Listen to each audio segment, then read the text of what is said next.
கர்த்தருடைய பரிசுத்த நாமத்திற்கு ஸ்தோத்திரம். பழைய ஏற்பாட்டு புத்தகத்துல தேவனாகிய கர்த்தர் முதல் மனிதனாகிய ஆதாமோடு, பின்பு நோவா, ஆபிரகாம், மோசே, தாவீது போன்ற பல மனிதர்களோட கர்த்தர் உடன்படிக்கை செய்து கொண்டே வரார்.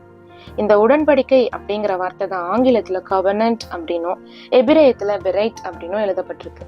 இதற்கு அர்த்தம் டு கட், வெட்டப்படுதல் அப்படின்னு அர்த்தம். இதனாலதான் ஆபிரகாமோட கர்த்தர் உடன்படிக்கை செய்த பொழுது அவனை விருத்த சேதனம் செய்து கொள்ள சொல்றாரு. கர்த்தர் அவருடைய வாக்குத்தத்தங்கள்லயும் அவருடைய உடன்படிக்கைகள்லயும் உண்மையாக இருந்தாலும் மனிதர்களாகிய நாம அத மீறினதுனால அவர் தாமே தம்முடைய ஒரே பேரான குமாரனாகிய இயேசு கிறிஸ்துவ நமக்கு உடன்படிக்கையா கொடுத்திருக்காரு. இயேசு லூக்கா 22வது அதிகாரம் 20வது வசனத்துல, இந்த பாத்திரம் உங்களுக்காக சிந்தப்படுகிற என்னுடைய இரத்தத்தினால் ஆகிய புதிய உடன்படிக்கையா இருக்குதுன்னு சொல்றாரு.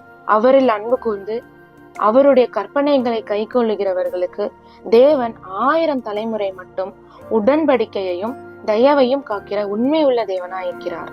ஆமென்.